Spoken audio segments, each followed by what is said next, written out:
ಕೊಡಗು ಜಿಲ್ಲೆ ವಿರಾಜಪೇಟೆ ತಾಲೂಕಿನ ಕುಟ್ಟಂದಿ ಗ್ರಾಮದ ದೇವಯ್ಯ ಅನ್ನುವಂಥ ವ್ಯಕ್ತಿಯ ಮನೆಯಲ್ಲಿ ಕಿಂಗ್ ಕೋಬ್ರಾ ಪತ್ತೆಯಾಗಿದೆ.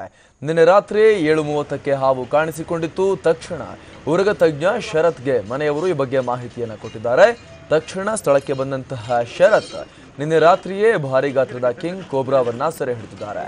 ಶೀತ ಪ್ರದೇಶದಲ್ಲಿ ವಾಸಿಸುವ ಈ ಕೋಬ್ರಾ 10 ಅಡಿ ಉದ್ದ 7 ಕೆಜಿ ತೂಕವಿದೆ. ಇನ್ನು ಕೋಬ್ರಾವನ್ನ ಸೆರೆ ಹಿಡಿದು ಮಾಕುಟ್ಟ ಅಭಯಾರಣ್ಯಕ್ಕೆ ಬಿಡಲಾಗಿದೆ. ಶರತ್ ಇದುವರೆಗೆ 2,000ಕ್ಕೂ ಅಧಿಕ ಹಾವುಗಳನ್ನು ಸಂರಕ್ಷಣೆ ಮಾಡಿದ್ದಾರೆ. ಈ ಪೈಕಿ 14 ಕಿಂಗ್ ಕೋಬ್ರಾಗಳನ್ನು ಕೂಡ ಅವರು ಸಂರಕ್ಷಣೆ ಮಾಡಿದ್ದಾರೆ. ಪ್ರತಿ ಬಾರಿ ಅಪರೂಪದ ಹಾವುಗಳನ್ನು ಸೆರೆ ಹಿಡಿದಾಗ ಅವುಗಳನ್ನು ಶರತ್ ಜನರಿಗೆ ತೋರಿಸ್ತಾರೆ.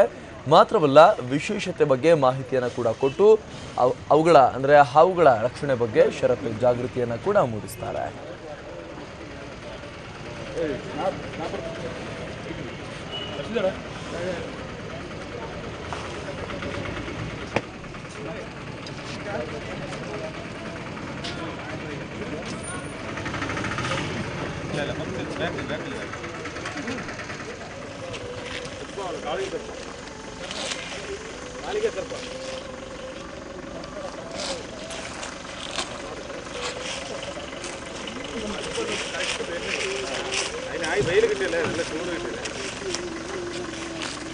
ಮೈಸೂರ್ಗ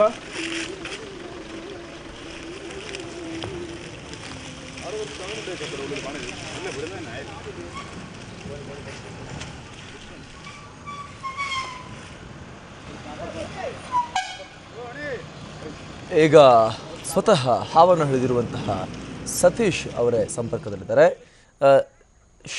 ಶರತ್ ಅವರೇ ಸಂಪರ್ಕದಲ್ಲಿದ್ದಾರೆ. ಶರತ್, ಈ ರೀತಿ ಹಾವುಗಳು ಜನವಸತಿ ಪ್ರದೇಶಕ್ಕೆ ಯಾಕೆ ಬರುವಂಥದ್ದು, ಏನು ಹೇಳ್ತೀರಾ ಈ ಬಗ್ಗೆ? ಇದು ಈ ಹಾವು ನಿನ್ನೆ ರಾತ್ರಿ ಸುಮಾರು ನಮಗೆ ಒಂದು 7:30 ಗಂಟೆ ಹೊತ್ತಿಗೆ ಕರೆ ಬಂತು, ದೂರವಾಣಿ ಕರೆ ಬಂತು. ಕುಂದ ಗ್ರಾಮದ ಹತ್ರ ಈಚೂರು ಗ್ರಾಮದಲ್ಲಿ ಒಂದು ಮನೆ ಒಳಗೆ ಸೇರ್ಕೊಂಡಿತ್ತು. ಅದು ಏನಕ್ಕೆ ಬರಕ್ ಕಾರಣ ಅಂತ ಹೇಳಿದ್ರೆ ಪಕ್ಕದ ಒಂದು ಸಣ್ಣ ಒಂದು ಕಾಡಿಗೆ ಚುಗಿದ್ದು, ಹಾಗಾಗಿ ಬಂತು. ಮತ್ತೆ ಕೆಲವೊಂದು ಈ ಕಾಡಿನ ವಿನಾಶ ಆಗೋದ್ರಿಂದ ಕೆಲವೊಂದು ಆಹಾರವನ್ನು ಹುಡ್ಕೊಂಡು ಬರುತ್ತೆ, ಮನೆ ಕಡೆ ಬರುತ್ತೆ.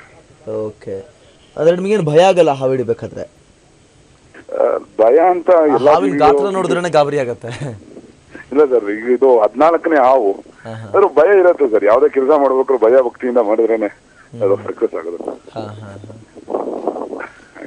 14ನೇ ಹಾವು ಕಿಂಗ್ ಕೋಬ್ರಾ ಅಲ್ಲ? ಒಟ್ಟು 2,000 ಮೇಲೆ ಹಾವು ಹಿಡಿದಿದ್ದೀನಿ ಸರ್. ಇದು ನೆನ್ನೆನೆ 3 ಹಾವು ಹಿಡಿದಿದ್ದೀನಿ. ನಂಗೆ ಡೈಲಿ ಬರ್ತಾ ಇರುತ್ತೆ, ಕಾಲ್ಗಳು ಬರ್ತಾ ಇರುತ್ತೆ. ಮತ್ತೆ ನನ್ನ ಗೆಳೆಯರು ಒಬ್ರು ಇದ್ದಾರೆ, ಬಾವೆ ಅಂತ, ಸ್ನೇಕ್ ಬಾವೆ ಅಂತ ಇದ್ದಾರೆ. ಹೀಗಾಗಿ ಅವರು ನಮಗೆ ಹೆಲ್ಪ್ ಮಾಡ್ತಾರೆ. ನಿನ್ನೆ ಅವರು ಇದ್ರು ನನ್ನೊಟ್ಟಿಗೆ, ಬಾವೆ ಅಂತ. ಈಗ ಅದನ್ನ ತಗೊಂಡೋಗಿ ಎಲ್ಲಿ ಬಿಟ್ಟಿದ್ದೀರಾ ಶರತ್ ಅವರೇ? ಮಾಕುಟ ರಕ್ಷಿತಾರಣ್ಯಕ್ಕೆ ಬಿಟ್ಟಿದ್ದೀವಿ ಸರ್. ಇದಕ್ಕೆ ಶೀತ ಪ್ರದೇಶ ಬೇಕು, ಹಾಗಾಗಿ ಅಲ್ಲಿ ಆ ಕಾಡಿನಲ್ಲಿ ಎವರ್ಗ್ರೀನ್ ಫಾರೆಸ್ಟ್, ಹಾಗಾಗಿ ಅಲ್ಲಿ ತಗೊಂಡೋಗಿ ಬಿಟ್ಟಿದ್ದೀವಿ, ಸುರಕ್ಷಿತವಾಗಿ ಬಿಟ್ಟಿದ್ದೀವಿ ಅಲ್ಲಿಗೆ. ಶೀತ ಪ್ರದೇಶದಲ್ಲಿ ಬಿಟ್ಟಿದ್ದೀವಿ ಸರ್. ಓಕೆ, ಧನ್ಯವಾದ ಶರತ್, ಟಿವಿ ಜೊತೆ ಮಾತಾಡೋದಕ್ಕಾಗಿ.